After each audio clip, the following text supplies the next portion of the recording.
A vicious killer is on the loose, slaughtering his victims in their own homes.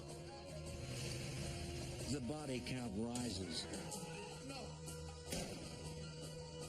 Authorities struggle in their search for evidence. They resort to behavioral analysis, hoping to recognize a pattern that will help them identify a sadistic murderer.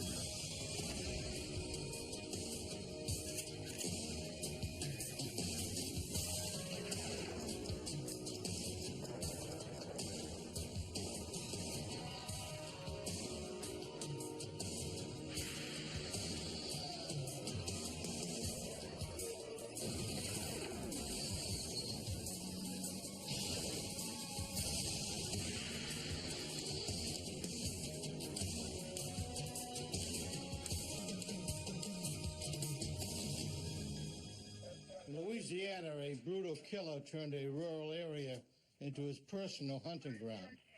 He preyed on the defenseless, the weak, and the elderly. I'm Jim Kallstrom, former head of the FBI's New York office. The killer would lie in wait, often striking while his victims slept. No one was safe, even in their own homes. Working with police, FBI profilers helped to identify a madman, to catch him before he could strike again.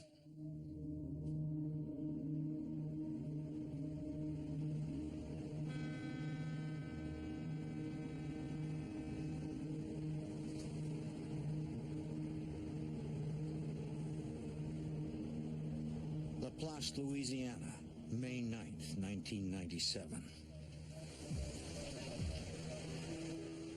At 9:46 a.m., James Lowell, Jr., a deputy with the St. John's Parish Sheriff's Department, stops by his parents' home. Lowell's sister had called him at work, concerned why their parents aren't answering their phone. The deputy discovers the front door is ajar. Mom! He finds his father, James Lowell Sr., on the floor. Dad! Mom! His face is covered with blood. Dad! Mom! He checks his father's pulse and finds none. Mom!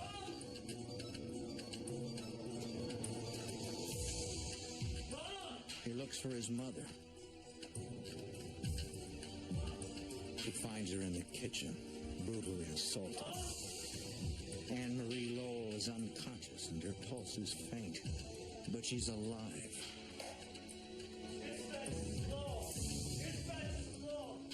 The deputy calls for an ambulance and backup. My dad's dead, my mom's scared. We both. Send back her, please.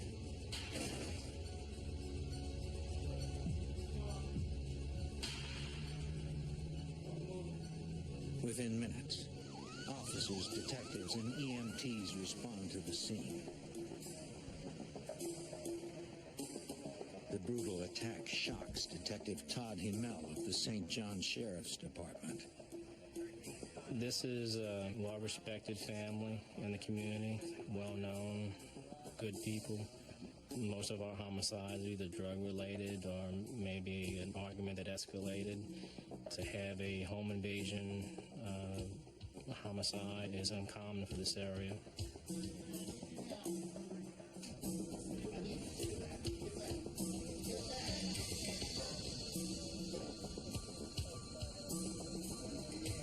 When I first made entry into the house, my first reaction was very gruesome. A tremendous amount of blood on the floor and the walls. The injuries to the victims were quite gruesome. EMTs work to stabilize Mrs. Lowell for the short trip to River Parish Hospital. Later that day, she dies from her injuries. Deputy Lowell tells investigators how he found his parents. He points out a pair of eyeglasses on the kitchen floor that belonged to his father.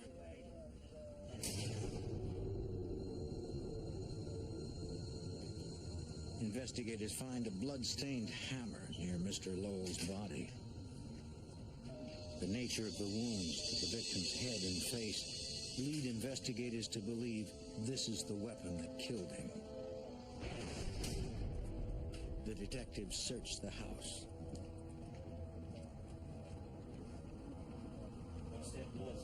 When I made entry into the den area and observed the female's glasses laying on the floor with some blood, it was obvious that she was struck in that area.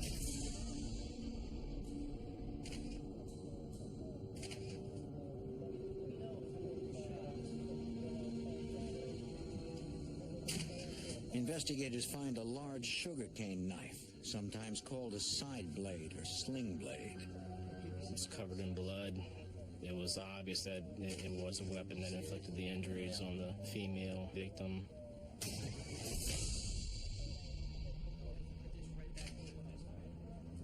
Detectives noticed that several volumes of an encyclopedia have been thrown to the floor.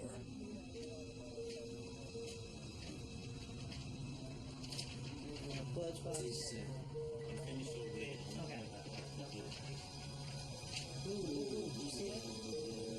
one. It's $100 bill right there. Checking the books still on the shelf, they find the Lowells had hidden nearly $12,000 there. Just pile them up here. Family members later confirmed the total. The intruder did not find any of the money. Investigators theorized the killer's search was interrupted. He was very close to finding the money. Apparently he was scared before he was able to. The son coming home to check on his parents may have scared him off.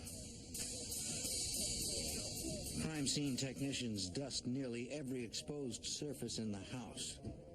But the only fingerprints they find match the victims or close family members. Hey, Tony, come here. Did you get a couple of pictures of this? Investigators search the exterior of the house. They discover the phone line, as well as the wires to the alarm, have been cut. And one of the garage windows has been removed. We were able to determine the point of entry, which is the side window. Apparently the suspect had enough time to actually take a knife and remove the putty from a pane of glass from the old wooden windows. Detective Hummel suspects the killer took his time breaking into the Lowells' home. The particular location that he had made entry into was camouflaged by a fence and some trees, so in essence, no one would have seen him if they were passing on the road, so he did have time to make entry and to actually whittle away the putty from that window pane before he made entry into the residence. Investigators spread out to interview the Lowells' neighbors. Although Laplace is a tight-knit community, nobody has noticed anything unusual. Detectives run background checks on everyone who has recently come in contact with the family. They discover that a handyman hired by the Lowells is an ex-convict. He spent 5 years in prison for manslaughter. We began an investigation looking into his background. From that point, we kept him under constant surveillance. 3 days later, police bring the handyman in for questioning. He claims he is innocent, but a polygraph exam suggests he is being deceptive. Anything? Detectives obtain a warrant to search the suspect's home for clues. Crime technicians use luminol and black lights to hunt for blood evidence. Investigators theorize that the ex-con could have murdered the Lowells and quickly returned to his home. Once there, he inevitably would have deposited small amounts of blood. But their efforts turn up no evidence. Although detectives are unable to connect the suspect to the murders, they continue to keep him under surveillance. 5 days later, Detective Hummel arrives arrives at the scene of a second brutal homicide. Another prominent member of the community has been murdered. Officers responding to a missing persons call discovered the body of 58-year-old Joyce Gilmer in the backyard of her home. According to her family, her car is missing.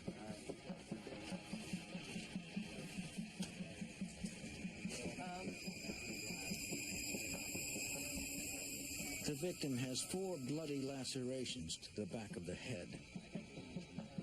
Detective Himmel immediately suspects that this murder is related to the double homicide. There were several similarities between the two, namely, both victims were well known throughout the community, elderly. They either owned or had owned their own business at one point. The weapon of choice was a sharp-edged object.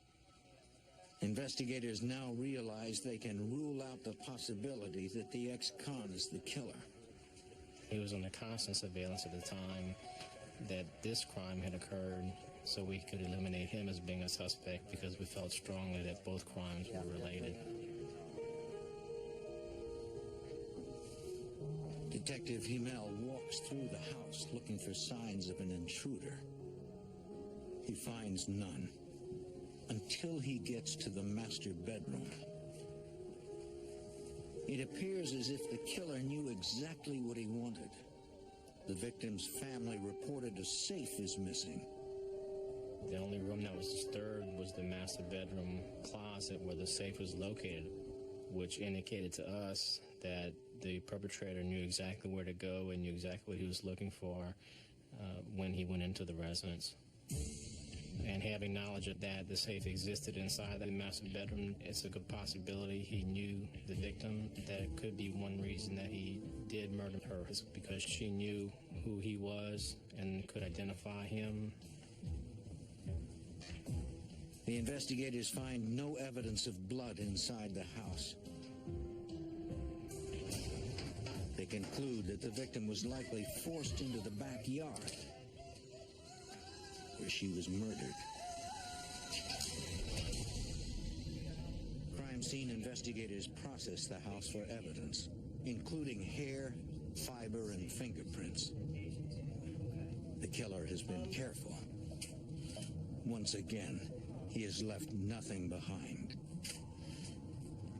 Later that day, investigators find Mrs. Gilmer's car in the parking lot of a hotel just a few miles from her home. Deputies tow the vehicle to the sheriff's impound lot for analysis. Crime technicians collect several fingerprints, but they only match the victim and members of the victim's family. For Detective Himmel, the car is another dead end. We didn't have any physical evidence that could determine who the perpetrator was or even assist us in determining who the perpetrator was. With limited resources and almost no evidence to go on, the St. John Sheriff's Department calls the New Orleans field office of the Federal Bureau of Investigation. Detectives hope FBI profilers can help identify a vicious killer.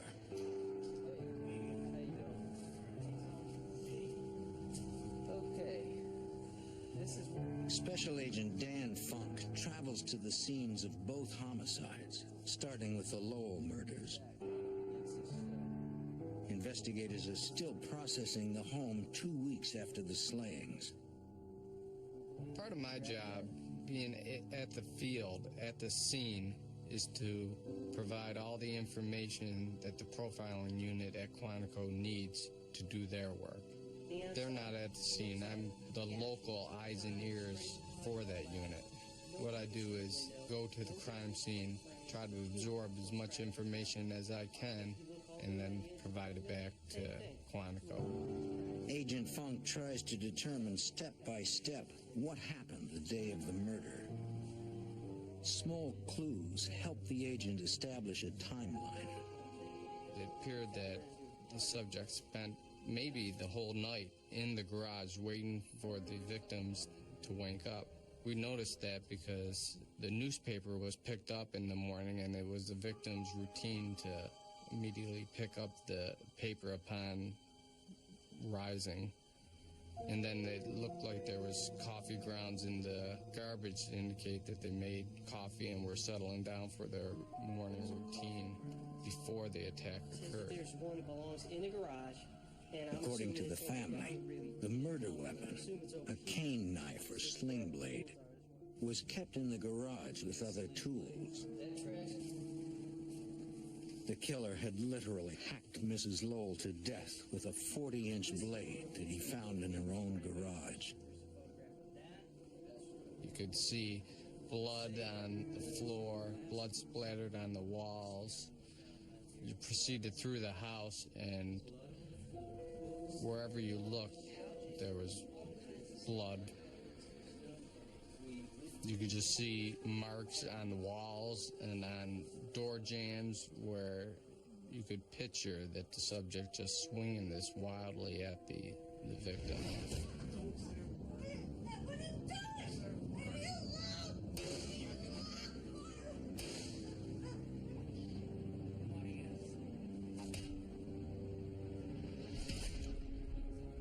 This was probably the worst crime scene that I've ever seen.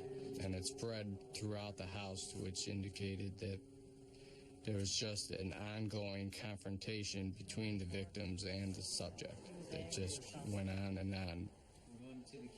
With the discovery of Mrs. Lowell's eyeglasses in the den, investigators believe that was where the killer first encountered his victim.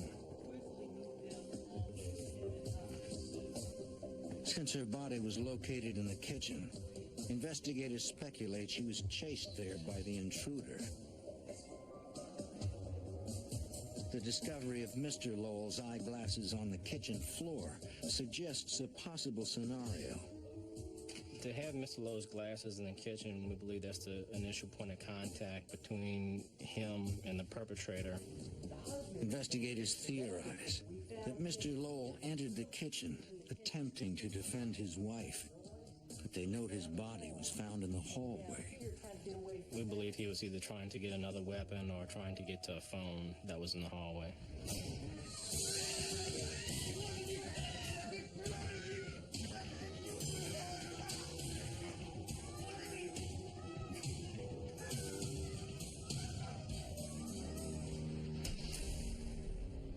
After viewing both the Lowell and Gilmer crime scenes, Agent Funk is confident he has enough information to take to Quantico. We definitely believe that this was a case that the profiling unit could assist in. There's a lot of interaction between the victim and the subject. And there were a lot of activity that could be used to come up with an offender profile. But could FBI profilers help identify the killer before he strikes again?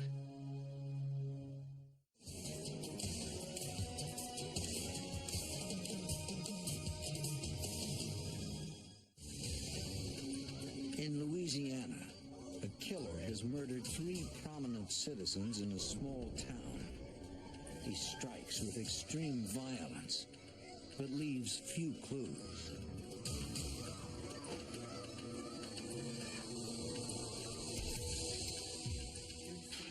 Away from our victims. At FBI headquarters in Quantico, Virginia, Special Agent Dan Funk and local investigators brief FBI profilers on the murders. To my partner, he's got the newest case that we're working. The expert observes that the Lowell crime scene reflects a mixed behavior. So it's a good two-handed weapon, very sharp. It's not worth anything. The subject was organized in the burglaries, disorganized in the murders.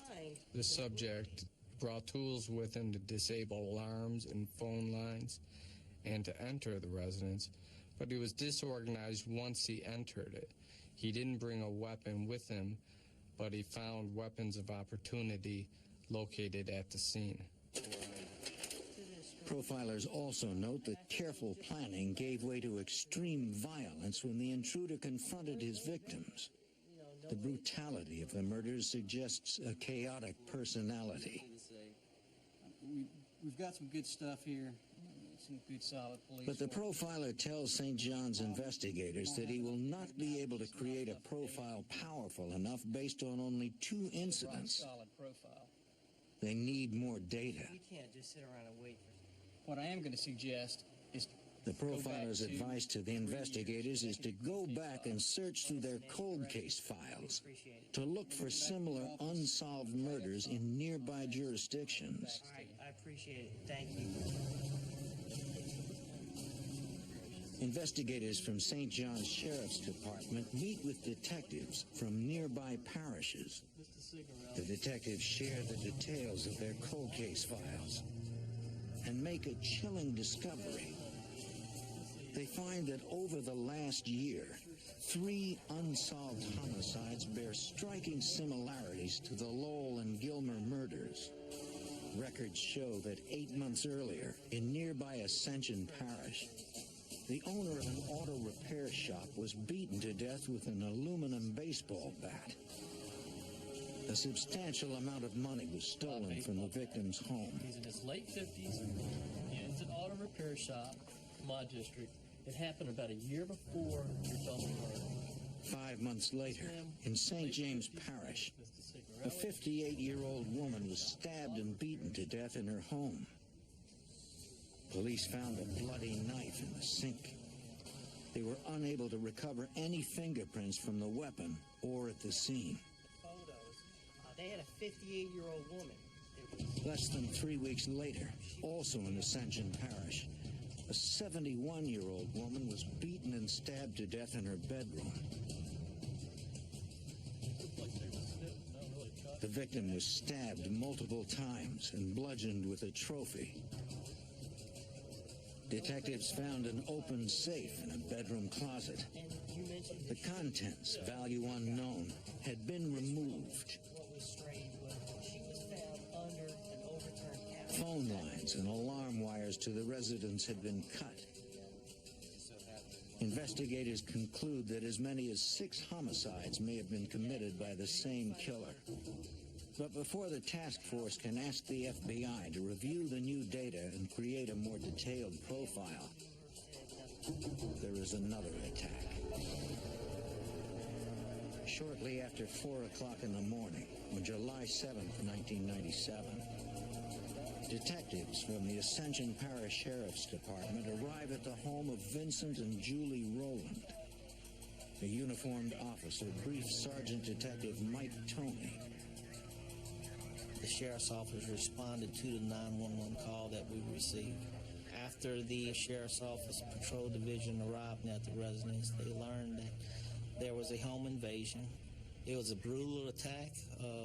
It was a vicious attack upon 2 elderly people of the community.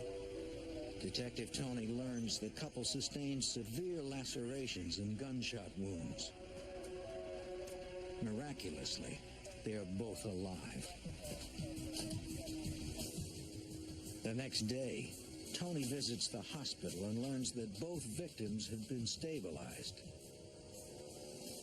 The doctor tells investigators that dozens of 410-gauge shotgun pellets were removed from the face, neck, and chest areas of both victims.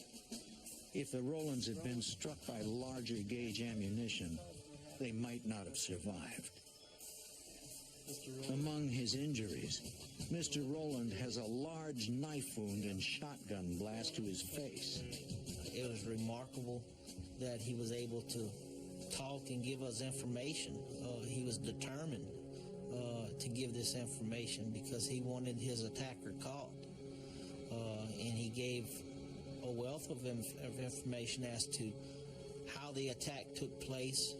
The man tells investigators he and his wife were in bed, asleep. It was around 2 or so in the morning. He was awakened when this large 30-pound rock was thrown upon his face.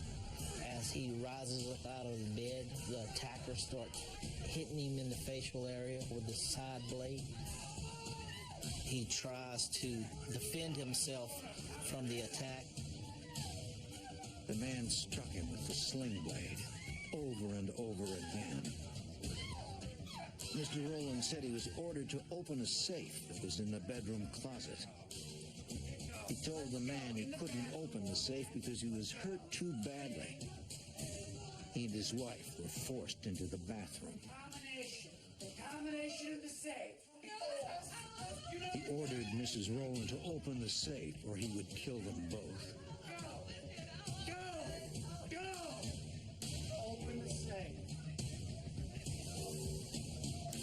Let's go, you're taking forever. Open it up.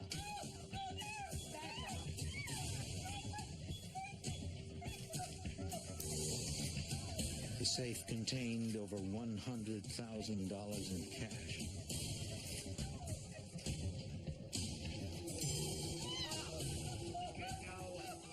After cleaning out the safe, Stay there. the intruder moved to the opposite side of the house. No, it's all right. Stay here. Mr. Rowland could see him through the bathroom window. All right. Stay there. No. Stay here. I'll take care of this. He left the bathroom and went for the chest in the bedroom closet where he kept 2 guns.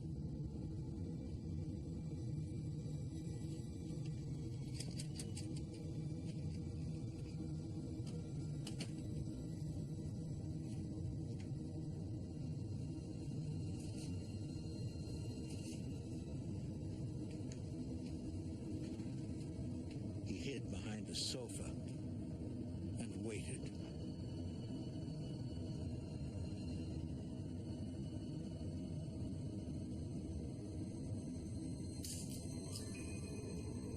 He had taken the wrong revolver. The one he kept loaded was still in the closet. The intruder had found a shotgun in a gun cabinet. No. Mr. Rowland was hit in the face. He laid there pretending to be dead, at which time he heard someone walk up to him, which he didn't realize it was his wife. He hears a second shot goes off, and then he realizes his wife had just been shot.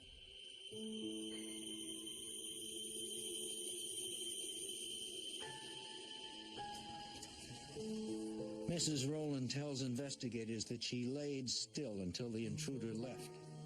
She then tried to call 911, but the phone line had been cut. Terrified and bleeding, she managed to drive to her son's house, where he called the police. Ascension Parish detectives share details of the Rowland statements with investigators. They are confident the attack is connected to the homicides they are investigating. They were linked due to the type of home invasion it was. The perpetrator entered the residence through a window. Prior to opening the window, he had cut the phone wires to the residence, which would disable the alarm system. And then after entering the residence, seeking a weapon of opportunity, and then attacking the victims while they were in the house. The detectives also note similarities in the killer's victims. They were all elderly and owned businesses, and they were wealthy. The Rowlands are the only people who have come face to face with this brutal killer and lived to tell about it. Investigators return to the hospital with a sketch artist who creates a composite drawing of the suspect based on the Rowlands' eyewitness description. They described him as a white male with kind of shaggy-looking hair, thin, very authoritative voice. They described his voice as being of a person from the River Parish, from this area, as far as having a strong South Louisiana accent. Investigators released the composite drawing of the assailant to the local news media. The wanted man is described as being a white male in his 20s or 30s, of average height with medium build and sandy blonde hair. Now, law enforcement from 3 Louisiana jurisdictions finally have their first lead in identifying a ruthless killer. An elderly Louisiana couple narrowly survives a brutal assault in their lives. Their attacker has been linked to 6 murders in 10 months. Now the suspected serial killer is on the loose with over $100,000 in cash.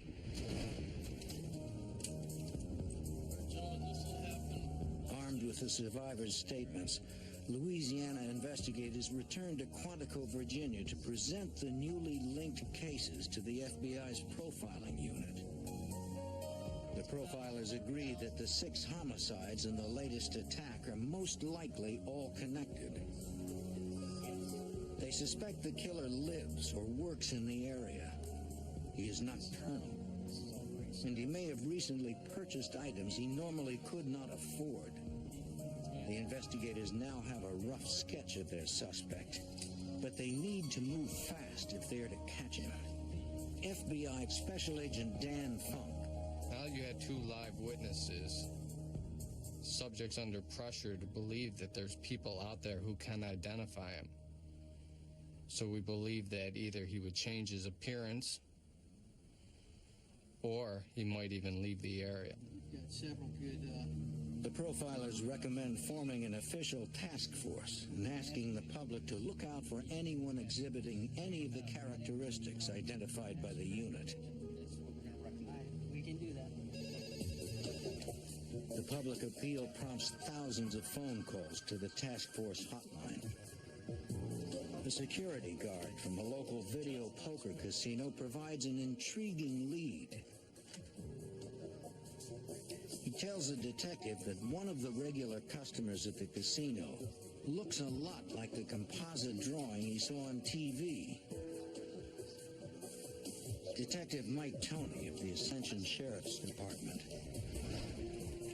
He described the individual as a person who, before these attacks, would come in there and spend very little money. Poor dresser.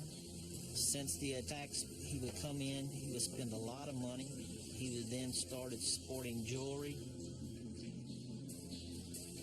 riding a new motorcycle, basically changed his appearance. But the security guard does not know the customer's name. He gave a description of the person, what he looked like, as well as a vehicle that he was driven. And this vehicle was very unique.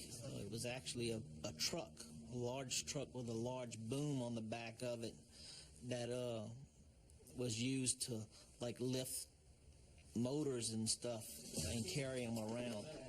The detective reviews the security guard's recorded statement with the rest of the task force. His description of the customer's behavior is consistent with the profiler's analysis. Hearing the security guard's remarks about the customer's truck, a detective realizes he knows the man being described. Pickup truck that had a homemade hoist on the back of it. The customer is an auto mechanic who once worked for a friend of his, the same man who had been beaten to death with a baseball bat in his home 6 months earlier. A murder linked to their suspect. The mechanic's name is Daniel Blank. Blank is a former employee of an auto repair shop owned by the victim. He was one of 36 people police interviewed in connection with that crime. Although he had voluntarily given a statement to the police, detectives found nothing suspicious. A check of his record reveals one prior arrest for a minor theft in St. James Parish. That's one suspect who I talked to.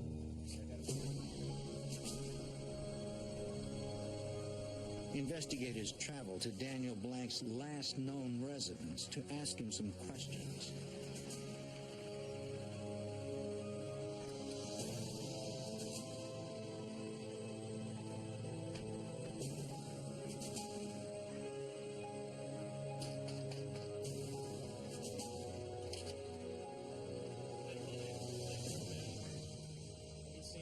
woman answers the door. She says she's the mother of Sonia Radford, Daniel Blank's girlfriend.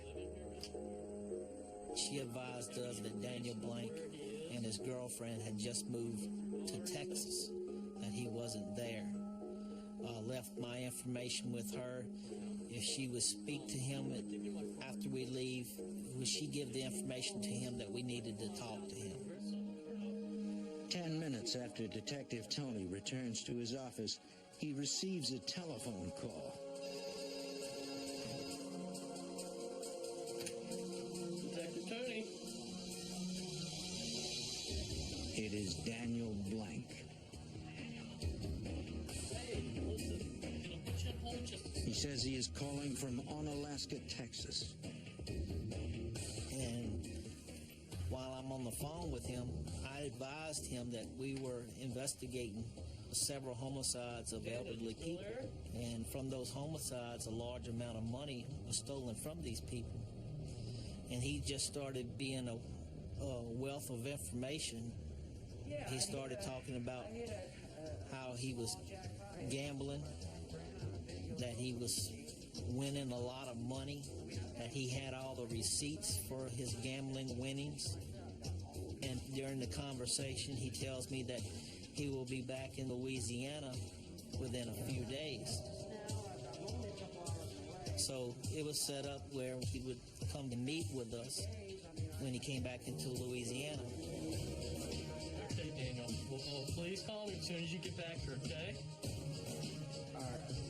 Thank you. All right.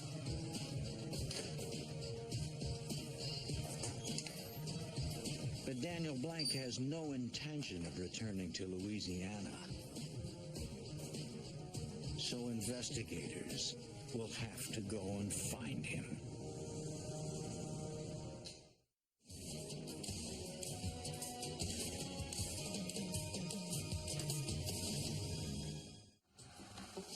In Louisiana, authorities identify a suspect in a series of brutal murders. But as the investigation heats up, the suspect moves to a small town in the neighboring state of Texas. Federal agents in Louisiana contact Special Agent Rick Locke at the FBI's Lufkin, Texas resident agency. Agent Locke often works undercover, so his identity must be protected. Anytime that there's a case that would involve the violent death of a number of people and the possibility of a serial killer on the loose, that would be moved to a #1 priority. Agent Locke asks Lieutenant Detective Mike Nettles from the Polk County Sheriff's Department to locate and surveil Daniel Blank.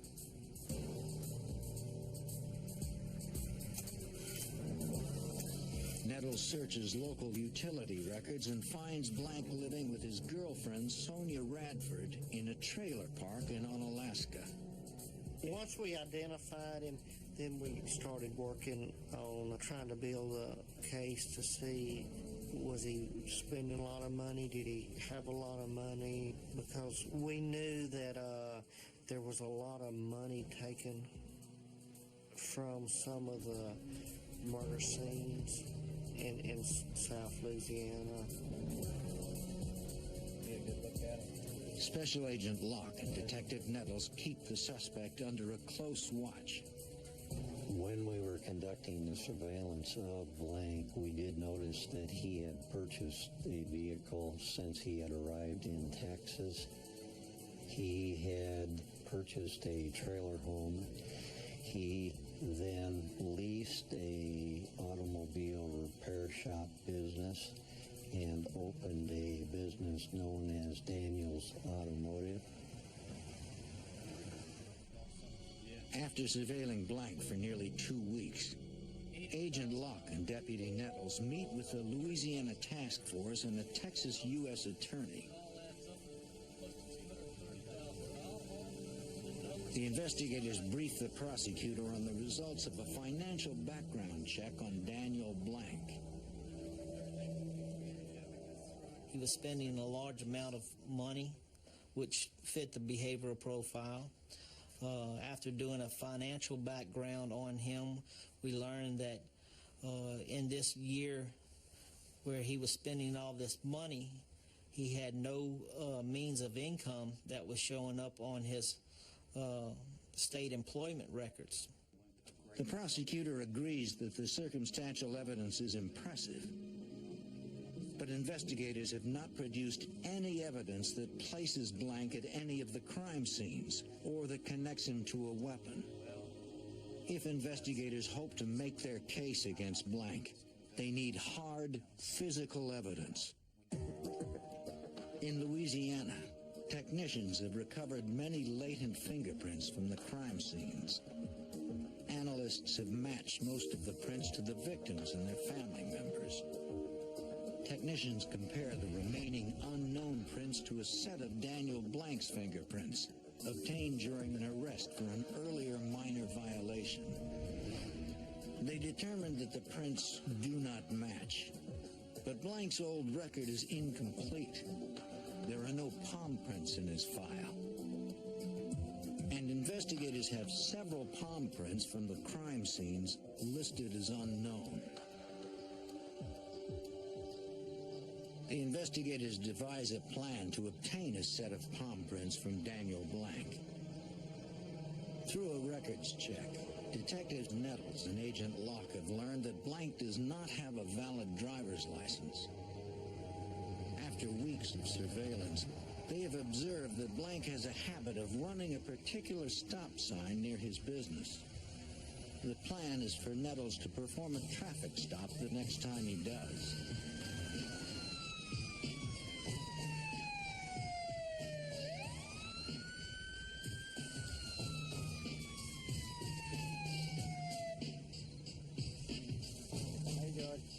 Driver's license registration? I don't have my license on me. As predicted, Blank is unable to produce a valid driver's license. It's expired. Okay, so we're going to go ahead and have to go down to the courthouse.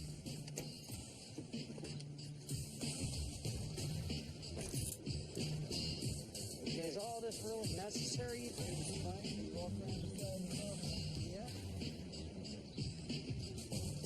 Nettles places him under arrest and takes him to the Polk County Sheriff's Office.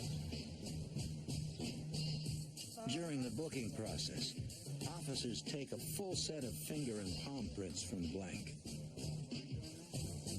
If the palm prints match the prints at any of the Louisiana crime scenes, investigators will have the evidence they need to obtain an indictment.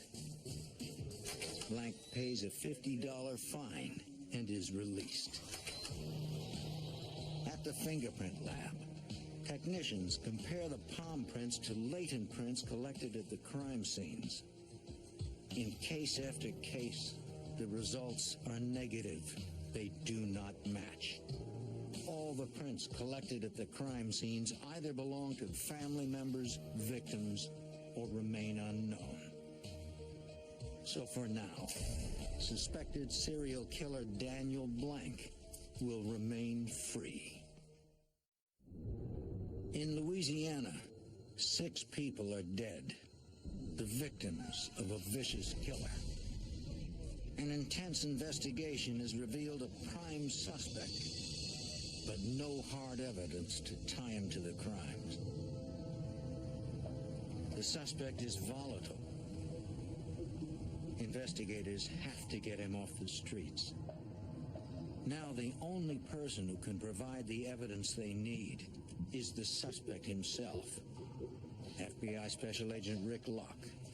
It was decided that we must continue the case by planning for a detailed interview with Blank, as well as conducting a search of his properties. We were looking for any evidence which would definitely link him to the crimes in Louisiana.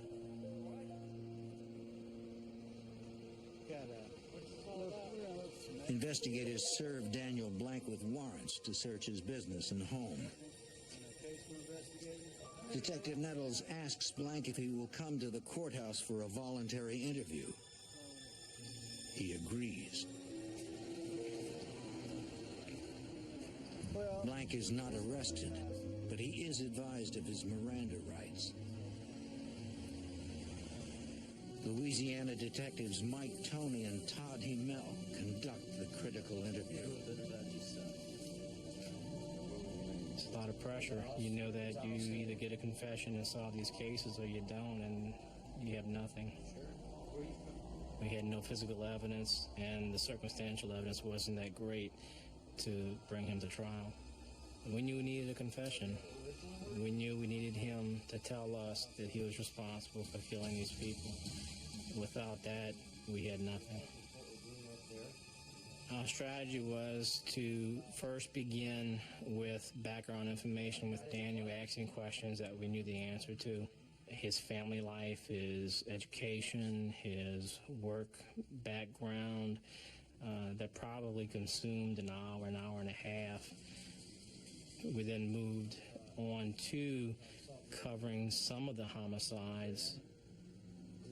The interview started to get interesting, I'd say probably within the third hour. At that point, we had challenged him on some of these homicides. We had asked him if he thought it odd that two of his former employers were deceased. But I damn sure ain't killed. I ain't killed. At that point, he became a little agitated. We were walking a fine line. We didn't want to upset him where he would walk out. He was not under arrest. He could have left at any moment. So it wasn't me. Blank continues to deny any involvement in the murders. It appears unlikely that he will confess to anything. I need you to go on record. I'd like you to take a polygraph, if that's okay with you. He even agrees to take a polygraph exam. I believe he agreed to take the polygraph because he needed to give the appearance that he was cooperative and that he wanted us to believe he was innocent. The examiner asks Blank if he ever struck Mrs. Gilmer, the elderly woman found outside her home. Blank answers, no. After 3 tests, the polygraph examiner reports that Blank is exhibiting deceptive behaviors. He is most likely not telling the truth. Blank is beginning to show signs of stress. His interrogators decide to further destabilize him by introducing an emotional subject, the recent death of his mother. My father was so help. I could tell that his relationship was close with his mother. From that point, I just discussed his upbringing. He came from a large family. I helped her as much as I could. I knew it wasn't easy for him because of the size of the family and both parents trying to provide food and support and housing for their children. Daniel, did you love your mother? Yeah. If she were alive today, and you were involved in these murders, do you think she'd want you to do the right thing? Yeah. Did you mean to kill Mrs. Gilmore? No. That was very important. That was the first admission that he had made that he was responsible for committing that crime. Once Blank begins to confess, he doesn't stop. He ultimately admits to 6 homicides and 2 attempted murders. The confession continues for 13 hours. By the time he got to the end, he was very comfortable, drinking his soft drink, smoking a cigarette, very comfortable, nonchalantly discussing these crimes in detail. Authorities in Texas arrest Daniel Blank on murder charges and then extradite him to Louisiana to face trial.